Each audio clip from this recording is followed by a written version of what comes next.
streets ain't talking about you, man. If I can't spin a block and find out about you, man, the people ain't about you, man. That's just what it is, you know? But I got to talk about it in the streets, man. Yeah, this one's for the streets first. Stripes like a referee shirt. This one's for the streets first. Tell mama this the rebirth. Say I need church, I talk dirty. While my hands and my feet work. Teamwork, put in pain, but gotta bring it to the streets first though. It's your boy Butta, and I'm back with another episode of that Streets First podcast. You already know how your boy do. I goes out and I brings them out. Today, I'm at T.O.'s live on Linux, you heard? Got my guy with me in the building, Steve Royster. What's good, brother? What's up, Steve? Feeling good, baby? Yo, first thing first, man. If you don't mind, I would love for the people just to have a little history of who you are and where you come from. Before I even speak a little bit on what you're about and the things you're about, I would just love for people to hear like your story and you coming up and what you about. Yeah, man. First of all, appreciate you having me on the show, man. The first time. Bro. Yeah, I'm just, man, black man, born in Jersey City. Okay. Still there, born and raised. Oldest of two. Okay. Just come from, your typical low to middle class black family. Mom's social worker, pops is a teacher, man. I came up loving ball, wanting to play ball, a little too short to do that, They said, baby, I need to stick in these books a little bit, you know what I mean? You still get your wins on here, out on some. Yeah. Well, some got me, but I'm old now, man. We ain't gonna talk about that. That's behind the scenes. That's a good one. That's behind the scenes, Q. But nah, man, from Jersey City, came up, went to Morgan State, HBCU. Okay. Shout out to Morgan State, shout out HBCU. to the Bears for sure. Got my engineering degree. Did that for a little while. Went back and got my MBA from Rutgers. Okay. In Newark while I was working, and started getting into real estate. At like Cushman and Wakefield, was getting interested, just learning, not knowing this stuff as I came up, but just interested in entrepreneurship and maybe doing something, thinking it could be real estate development. And then got turned on to tech startups while I was there from a professor who said, man, at the New Jersey Economic Development Authority, they have this new fund where they're trying to get tech companies to come from New York into Newark or Philly into Camden and North Brunswick. Would you be interested in, going to work there, just going out and finding companies and convincing them to come into Newark? Okay. And I was like, yeah. And when I went, I learned tech and venture capital because we had a fund where, we would do either 200,000 up to $1 million in tech companies and match whatever funding they had, but you had to be based in New Jersey. And so I kind of learned the business at the EDA. And just fell in love with like looking at business plans and then trying to sell those business plans to our board for companies that I just believed in, and it was like my training ground, man. We did like, as a team, we did about 15 million in different investments. 2008 financial crash happened, so a lot of the good investments we did, they kind of, teetered a little bit, but I learned. You learned a lot. Learned a lot. And I learned the venture capital business, if you will, as a venture associate to go find deals. Okay. I left there. I went to the famous Bell Labs, invented the transistor and the TV and everything. Wow. At the time, it was Alcatel-Lucent, a telecom company, but they had a group that did venture capital. So I was a corporate venture capitalist that not only did the same thing, going to find strategic startups that Bell Labs could invest in around IT, technology, broadly. Did one good investment, every VC, if you don't have to get into all of it, but basically you try to get a return on your investment, IPO and get sold. Investment, ROI. Yeah, indeed. And so I was fortunate to lead one, man. It was one that I found, led it. Bell Labs invested in it, and a larger company, the company was called Destone at the time. It was virtual desktop technology, and they got bought, and I learned a lot. And then I also worked with the engineers, just like PhD, Brainiac, just some of the best engineers in the world and in the country, helping them get their business plans together. Same stuff, you know, that we talk about. Just I got an idea, but it's got to be told a certain way. And that's what I started to fall in love with, was more so the storytelling. Because you might have an idea, but how do you package it in a way where someone would invest in it and you would have some strategy to execute and grow the company? So if I'm hearing this right, Yeah. you kind of like involved with learning a lot with startups and things that were on the uprising, and you kind of like help them with being strategic about how they could advance their businesses, their companies. Boom. That's it. That's what venture capitalists do now. They have a fund, and you are, you know, your job is to find the right investments to help manage the funding. But at the core of it, that's it. And I just, you know, the bug bit me, man. So I was there, and then I went on the other side. So the former head of Bell Labs, I went to work for his company doing like product biz dev, again, like in the company, but we have new ideas. How do you sell it? So you're doing like product design and marketing and trying to do deals and sales. Strategy. Okay. And that's what I've been doing. And right now I'm at MoCaFi. Shout out to MoCaFi. Shout out to MoCaFi, all my peoples out there. If you don't mind, for the listeners, you know, MoCaFi is what they call a financial institution. You know, it's like online banking. But if you could give like more of a little detail of what MoCaFi is, you know, shout out to MoCaFi. MoCaFi is the people that did sponsor my podcast. For sure. They did come in with you and OnOurBlock and, you know, create something very well planned and strategized very well. You know, we was very direct and targeted about how we did things together. But if you could speak a little bit more on, you know, what MoCaFi is about and who they are. Yeah, so man, you know, I could be long with them, but try to be brief with it. But so MoCaFi is a payments platform. I think that comes along with being head of strategist. Yeah, you know, It's okay, it's okay, but you know how we build. I know, you know. But yeah, we're a payments platform. So what we do today is basically if city government, state government, federal government needs to get money to people who are not necessarily banked, what we say unbanked or underbanked. You got a bank account, but you're not really using it. There's certain ways and efficient ways to get it. You have to get money to those folks in a cost-effective way. And so instead of a government entity telling somebody to come get the cash or mailing a physical check, what we do is we got our banking platform, and those entities can then distribute the money. They can go in our portal, say, yo, Butta needs to get $1,000 for the next 12 months. And then once it's created, we issue a debit card to them that looks just like your normal debit card with an app that they can use to manage those funds. And then our mission is to say, once we have that person on our platform, we also have a mobile bank account that's basically no fee, that you can do all of your insured banking with, direct deposit. Yeah, you do direct deposit, no fee ATMs, you can pay bills electronically, all in the app. And then we try to put services around it, like reporting your rent to the credit bureaus to build your credit. OnOurBlock and Streets First, giving you the game and the knowledge and the education. So if you're trying to build a pathway to better wealth, whether you're trying to buy a home, whether you want to do entrepreneurship, or just need to see people who come from where we come from. This is all on the app. This is our whole company, is created, and it's in the app. So we have the banking, we got the content, and then stuff outside of the app, like what we do. That's how we connect it. And so, yeah, I've been at MoCaFi. No disrespect, but this is a little bit more than Wells Fargo and Chase here. No disrespect to y'all. I mean, well, yo, and you're reaching the people and trying to educate them and help them on not just being a person that has a bank account. So I'm putting a little bit more emphasis on what it is that you guys are really doing. And indeed, and I'll speak to that, because actually Wells Fargo is an investor in us.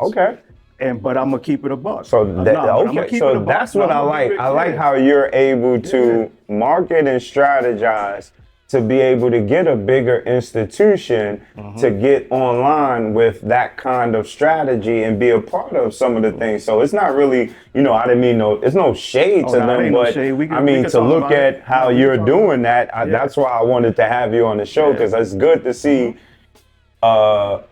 people like us to be able to bridge gaps in a strategic way like this.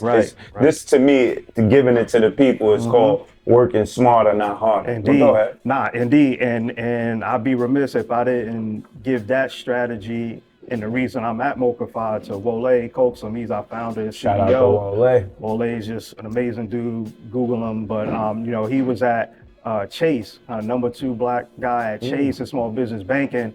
And that was the strategy at the beginning to say, hey, you know, we know the Wells Fargos of the world. We know systemic racism. We know that it's systemic barriers to us, right? And there's some bad things that they have done, you know, on a systemic level. But you got good people inside as well that's trying to turn the tide.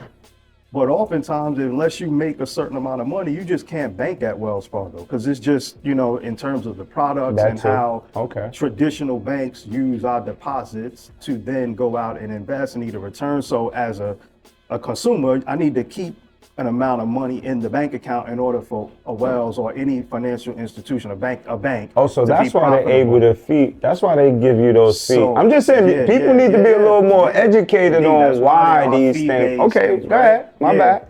So what we said was, all right, we're not trying to take Wells Fargo's business or a bank's business. So what we have is we still have an insured account. It's a deposit account. We are what you call a program manager. And what we were trying to do is get the person who may be at the check cashing spot or just not talking to a banker. Like you're not walking into Wells Fargo and talking about your financial plan unless you got a base amount of bread. Could MoCaFi do that on a slim level where we give you the basics, right? So you have the account, you have content. So when we did it on our blocks, we would take bankers from a Wells Fargo or Key Bank or Edward Jones, and you could kind of talk to them in a situational way, but we can start to build a relationship so that when you were ready with your credit, maybe we can hand you off to the bank to get a mortgage or a credit card, because we don't do any of the lending or anything. We just have the place for you to get your paycheck without paying the check cashing spot or the overdraft fees that you would get if you're in a bank, because you wouldn't have enough, I call that free game. Yeah, indeed.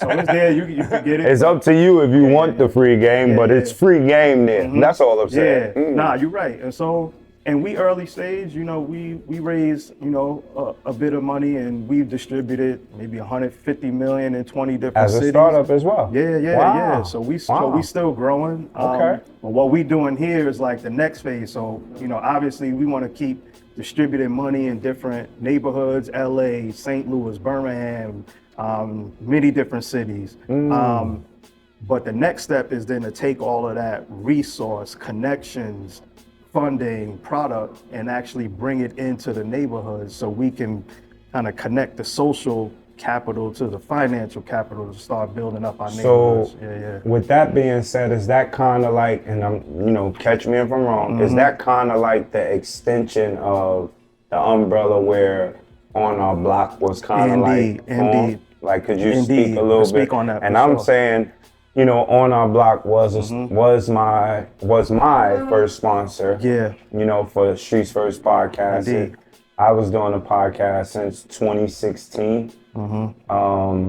OnOurBlock came in as a financial institution and wanted to build and collaborate with me. And I'll just say, you know, without him having to say it, I'll say 10 episodes for 6 figures for my first deal after 8 years. You know what I'm saying? I waited 8 years to get 6 figures for just 10 episodes. So please trust when I say I'm trying to give out some free game for all the podcasters out there, how to reach people to brand with you, invest with you, collaborate with you.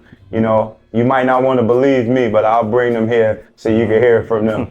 Indeed. And we still reaping the return on that investment in Streets First and you, man. You know, we got a lot of stuff that we got on the table to work through that MoCaFi will be a part of. But that came through just as an idea within a startup. Because I was like, we were distributing all this money and we had teams in like Watts, and then we had teams in Birmingham, all in black and brown neighborhoods.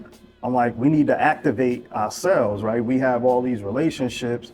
we need to just be in the community, like helping people, letting them know who we are, and then maybe trying to help somebody just with conversation, man. The game is to be told, not to be sold. Fact. Indeed, I got that from you, but that's the real, right? And so the first one we did was, you know, my man Sticks out in Think Watts. Shout out to Sticks Yeah, Watts. indeed. So, LA. man, we went out there because we had a relationship with the city of LA. Okay. Met Sticks. I was like, man, me and him were talking like we should just put the bank on our block. We went to Ted Watkins Park, right on the border of Watts and Compton, brought out some food, got a DJ, brought some people from MoCaFi, put $100 on people's bank accounts, and then they was just able to talk to us about finances. Like if you walked into a bank on a Saturday and talked to your banker, like, yo, how can we create that? And so we did that first one. Shout out to MasterCard, they sponsored us. Wow. And then it just started growing where we have banks who have something, it's a little technical, but we should know this because we're giving up the game. It's a thing called the Community Reinvestment Act from the 70s that mandates banks who have a certain footprint in LMI communities, marginalized communities, they have to do business in those communities. That's a big certain to know. Ooh. Right?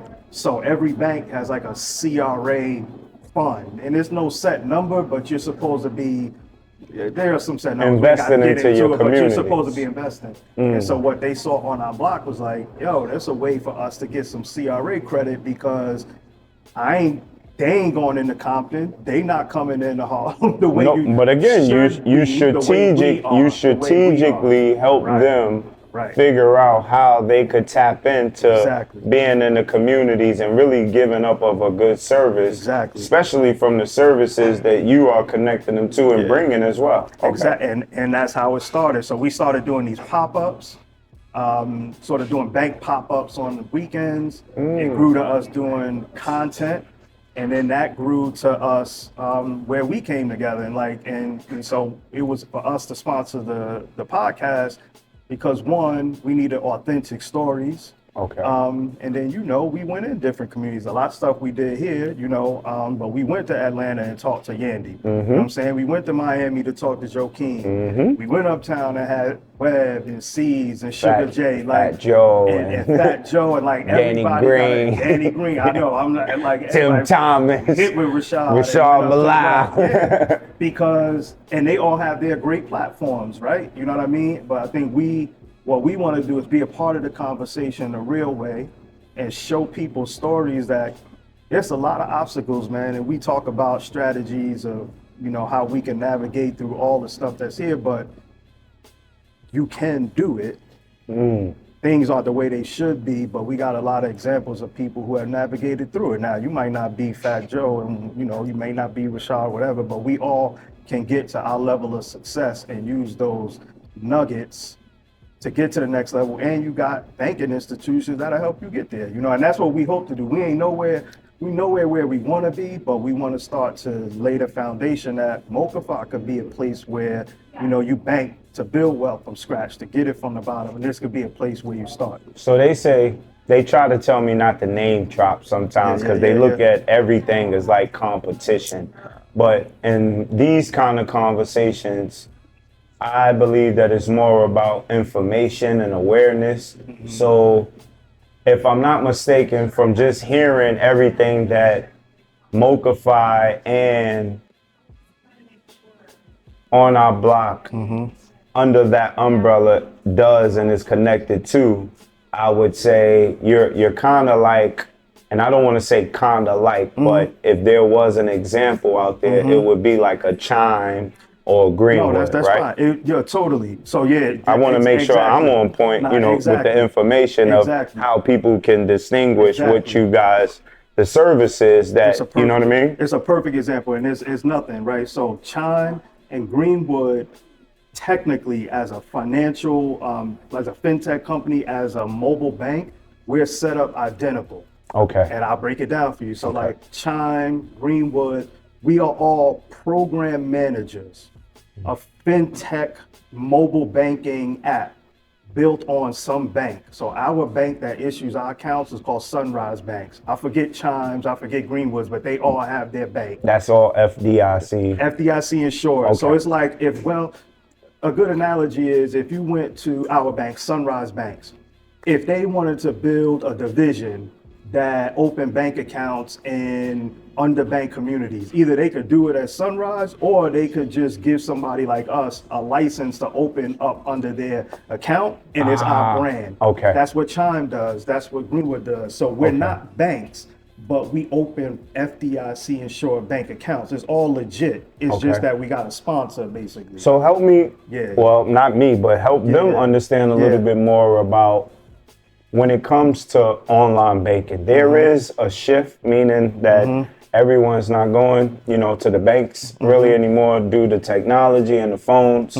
Speak a little bit more about, you know, having an app and how much of an app and being connected with online banking, you know, really is. The process for opening a bank account and using it are exactly the same.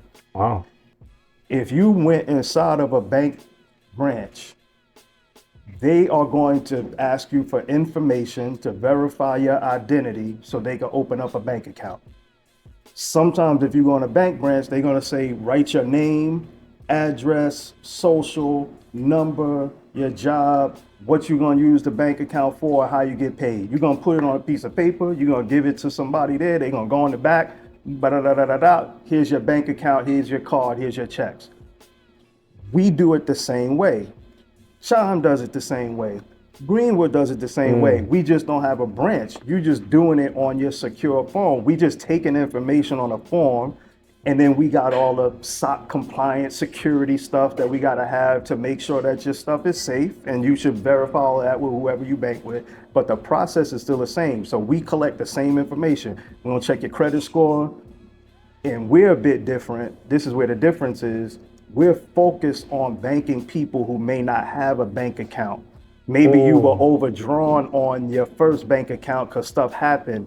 That's called the check system. So many traditional banks, is, you know how you have your credit score, your regular FICO, it's a bank credit score called check system. So if you go to a bank and you owe them $500, you try to go to a different bank branch, they're gonna check system. There's a good chance you may not be able to open a bank account. You can with us because our mission and market is different. So our market focus is a bit different than Chime. Okay. It's even a bit different from Greenwood, because Greenwood, you know, is more so maybe banking me and you, where we got some motion, we got, you know, something going on, we entrepreneurial, we go to co-working space and work.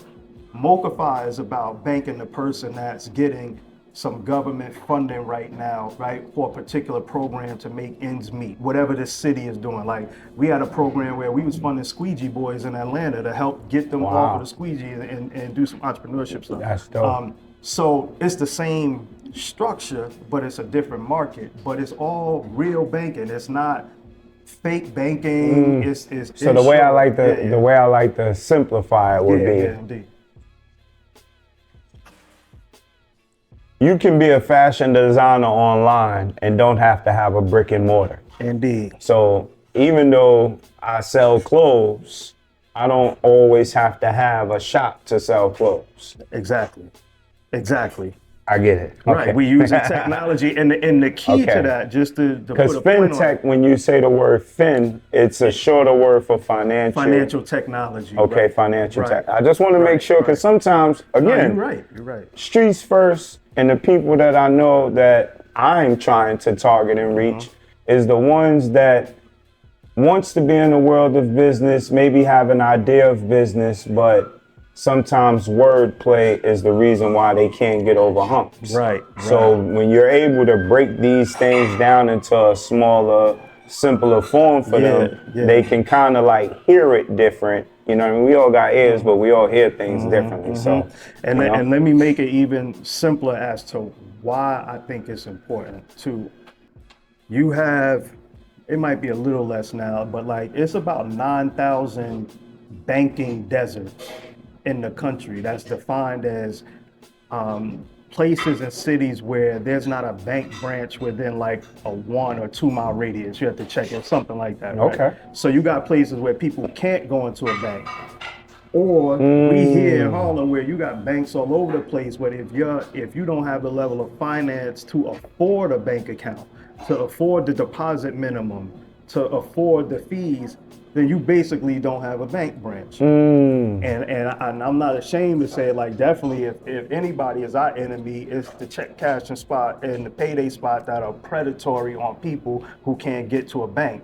So we using technology to say, yo, you could get an insured bank account that has very low fee, almost no. I can't say no because the only fee we have is if you use an ATM outside of our network, you got to pay a fee. So technically, I can't say no fee, but we got 80,000 free ATMs all over the country. So basically, it's almost no fee. Okay. And so we use technology to bank that person. And there's usually a correlation to that person, whether it's rural, white, Black or brown, urban, that is either in a banking desert or in a place where you can't afford to bank. And so we trying to step in and fill that gap. So you strategically try to partner and enhance spaces as well that you see already is doing the work, but could use a little bit more work in their targeting. Yeah. Because again, like you said, when it comes to, most of us might think that it's a convenience to have a check cash in place. But again, when you're not educated on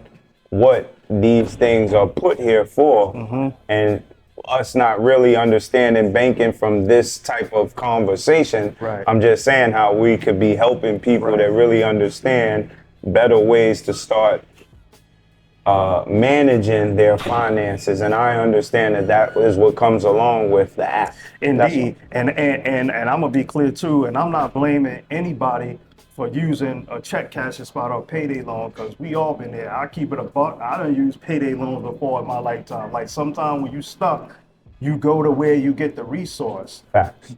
Right, but we know that it's predatory and it hurts us. So that's why we're trying to develop the alternative. Well, not trying. We have the alternative. So I'm not blaming the people. We get to a longer conversation as to why it's that way, But to your point, we are, and that's why we strategically are. Part of our decision was to change our business model to say city.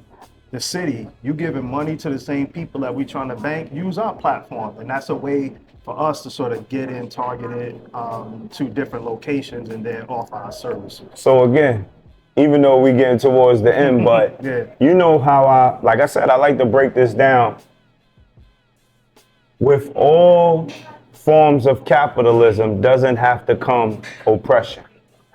So I want you to understand what MoCaFi and OnOurBlock is trying to do. I understand that they are strategic about, yes, we live in a world where capitalism of giving people resources and things can come, but we can be strategic about how the oppression is going to come from that. You know what I mean? Yeah, it's a great point, man. I'm not an economist, but I got my strong opinions on capitalism. But yeah, I think for us, and I think the collective us, man, we have to navigate this system. Okay. And there are companies that are providing a value. Okay. We are one. We stand on that, man. That's why we started to help close the opportunity gaps in our cities. We do live in a capitalist and an unequal society, for sure. We got the 1 in the 99, and there's some structural things that's wrong with that. But what I like about Streets First, what I like about all the brothers, EYL, everybody, like trying to give us game on how to navigate it personally. And then maybe my hope is like, if we have enough folks who have made it on whatever level, then maybe when we're structuring those corporations or those organizations, we can do it in a more fair way. I'm not saying don't get your bread, we gotta be successful and all of that, but maybe we can structure ourselves to be more human, to take care of the people who still contribute to our success. You can't sell a record without somebody buying it, you can't sell a sneaker without somebody buying it. So we all in this together. But if as a corporation or organization, somebody with success in some way, I can invest in the community. I'm not saying you got to give people money, but you can put resources to benefit the whole humanity, the social structure where we live. And that's called a 360 mindset. Indeed. You don't always got to have a 180 deal. You can have a 360 mindset. And that's the way we need to be, man. What's next? I mean, if it's anything that you could say, whether it's for MoCaFi, if you can say, if it's for OnOurBlock, whether you want to speak on Steve's vision, you know, as being a strategist connected to a lot of the things that you're connected to. What does Steve Royster have in mind for what, you know, the world should get ready to at least look out for that you're doing or you're moving around? I mean, you're Malik, but there's a lot of people, you know, we ain't name drop, but there's a lot of people that you sitting down. What's my guy, Tretch from Naughty by Nate? You got a lot. We don't even talk about the content you got, but there are people that you have sat down with, you have built with, of like-minded brothers that wants to do business, that is out there doing business, that is trying to teach the next generation and help the next generation. What's next? I'll say it in one tagline. My vision that definitely is shared with MoCaFi when it comes to community and consumer banking. I want us to be able to provide private banking for the neighborhood. Private banking for the neighborhood. Yeah, man. So think of, if you think like a private banker, any of the folks that we name that have certain financial means, you have a banker that you pay in whatever form that is supposed to be looking out for your financial interests, your wealth building, whatever plans you have for yourself personally and for your business. And to have that level of personalized private banking means you have to have a certain level of means already to do that. But what about the folks who don't have that come from the neighborhoods where we come from, with many reasons on a macro level? I ain't talking about a mistake one person did, whatever, but on a macro level, we should have somebody who can take their $500 a month, $1,000, $2,000 a month, if they're putting it in an institution, and come back and have some kind of personalized private banking level support for where they trying to get to, even if it's 750 credit score, buying a home. And there's a lot of great content out that does that to teach you things. There's a lot of game that's out that is good content. But you should also have an institution that takes all the stuff that you read about and learn and help discern it for your particular interests. I think we could do that with technology. I think we could do that in places like this. Shout out to T.O. for letting us just come in and talk about this. That's right. I think this is going to be a model that, you know, hopefully it can grow 10, 15, 20 years. We're trying to do it on a small, you know, on a startup level now. I think with tech we can do that because we need to help our people navigate this system. That's right. You know what I mean? Maybe even change it one day, but for right now, just do the best that we can in the system. We got all this talent and love and people ready to give back from all of our different talents. You should have that in your bank. You know what I mean? So private banking for the neighborhood. We got work to do, man. Indeed, man. Indeed. I got my guy Steve outside, man. This is what I want to show people, man, that we can have conversations. You can learn from conversations. There's a lot of information in conversations. Conversations, y'all, not debates. Debates is about somebody trying to be right. This is about conversations to get things right. You heard? It's your boy Abutta. I'm outside. Yeah, this one's for the streets first. Stripes like a referee shirt. This one's for the streets first. Tell mama this the rebirth. I need church. I talk dirty. Put my hands and my feet work. Teamwork. Put in pain, but gotta bring it to the streets first.